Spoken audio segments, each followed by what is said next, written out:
Hello guys, welcome to my YouTube channel. I hope you guys are very well and doing great in your life.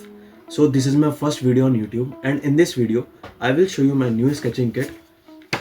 तो आज के इस video में हम इसी स्केचिंग किट के बारे में बात करने वाले हैं। इसके ड्राइंग मटेरियल्स कैसे हैं, उनकी क्वालिटीज़ कैसी कैसी है, क्योंकि अभी तक मैंने इसको एक बार भी यूज़ नहीं किया।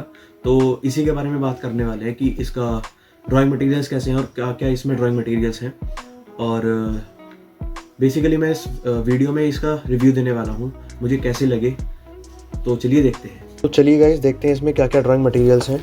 और मैंने बेसिकली एक keepsmiling.com से बाय की थी, आप भी जाके विज़िट कर सकते हैं, काफ़ी अच्छी वेबसाइट है और भी नए नए प्रोडक्ट्स उनके पास अवेलेबल हैं। तो सबसे पहले आप देख सकते हैं यहाँ पे कुछ मेरे पास पेंसिल कलर्स हैं। इनकी क्वालिटीज़ काफ़ी अच्छी लग रही है मुझे, टच करने में भी बहुत स्मूथ है। और जैसे आप देख सकते हैं यहाँ पे फिर मेरे पास कुछ मेटालिक कलर्स भी हैं, जैसे मेटालिक गोल्ड है। और इसके बाद एक कलर है मेरे पास मेटालिक सिल्वर। जितने भी सिल्वर कलर के ऑब्जेक्ट्स होते हैं या जितने भी मेटालिक ऑब्जेक्ट्स होते हैं उनको ड्रॉ करने में आप यूज़ कर सकते हैं। और जैसे मेरे पास फिर यहाँ पे है चारकोल वाइट पेंसिल। जितने भी वाइट ऑब्जेक्ट्स होते हैं या फिर आपको कोई लाइट वाइट कलर से आउटलाइन वगैरह करनी है तो आप इससे कर सकते हैं। फिर यहाँ पे मेरे पास है एक स्केचिंग पेंसिल, जिससे छोटे छोटे एरियाज़ जो होते हैं उससे रफ़ कर सकते हैं आप इसको। जैसे यहाँ पे देख सकते हैं इसका आगे रेज़र लगी हुई है। और फिर चलते हैं आगे। फिर मेरे पास है यहाँ पे कुछ HB की पेंसिल्स, जैसे ये है कीप स्माइलिंग जैसे इस पे लिखा है। और ये HB की है तो ज़्यादा डार्क नहीं होती HB की। फिर यहाँ पे है मेरे पास 4H बहुत लाइट कलर होता है, लाइट शेडिंग होती है इससे, बहुत लाइट स्केचिंग होती है। और सबसे ज़्यादा डार्क होती है 10B, इससे भी ज़्यादा डार्क होती है बट अभी मेरे पास अवेलेबल नहीं है। और फिर इसके बाद आती हैं चारकोल पेंसिल्स। यहाँ पे 3 चारकोल पेंसिल्स आती हैं। सबसे पहले आती है सॉफ्ट, ये सबसे ज़्यादा डार्क होती है। सबसे ज़्यादा डार्क होने का मतलब है इसको आप बैकग्राउंड शेडिंग में यूज़ कर सकते हैं। फिर इसके बाद आती है हमारे पास मीडियम इससे कम लाइट होती है, कम डार्क होती है। और फिर सबसे ज़्यादा लाइट होती है हमारे पास चारकोल पेंसिल हार्ड।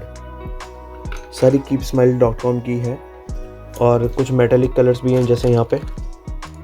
फिर इसके बाद आता है हमारे पास चारकोल स्टिक्स।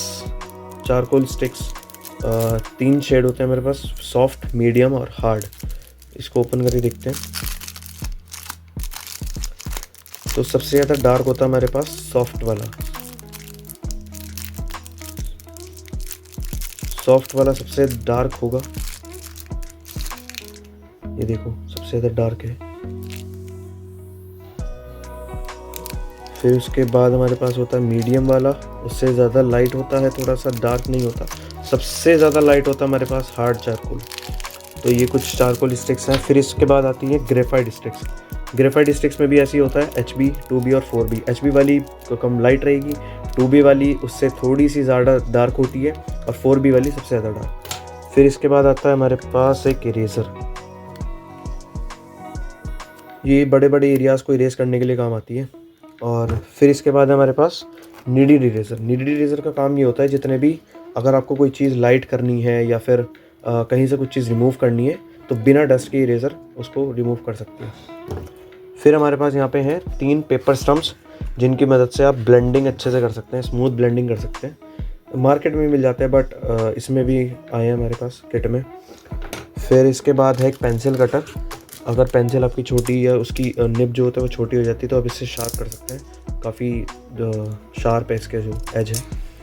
फिर इसके बाद आती है हमारी वुडलेस ग्रेफाइट पेंसिल, और ये 6B की है। 6B की पेंसिल है और इसमें ज़रा सा भी वुड नहीं होता, जितने भी डार्क एरियाज़ होते हैं इसको ड्रॉ करने में यूज़ होता है। फिर ये हमारे पास है पेंसिल स्टेडलर। अगर आपकी पेंसिल छोटी हो गई तो यहाँ से आप बड़ी कर सकते हैं इसको पीछे लगा के पेंसिल जो है बड़ी हो जाती है। जैसे यहाँ पे 2 होल्स हैं, एक इधर की साइड और एक इधर की साइड, तो ये काम आती है। फिर आता है हमारे पास एक मेटालिक शार्पनर, पेंसिल को शार्प करने के लिए। फिर सबसे बाद में आता है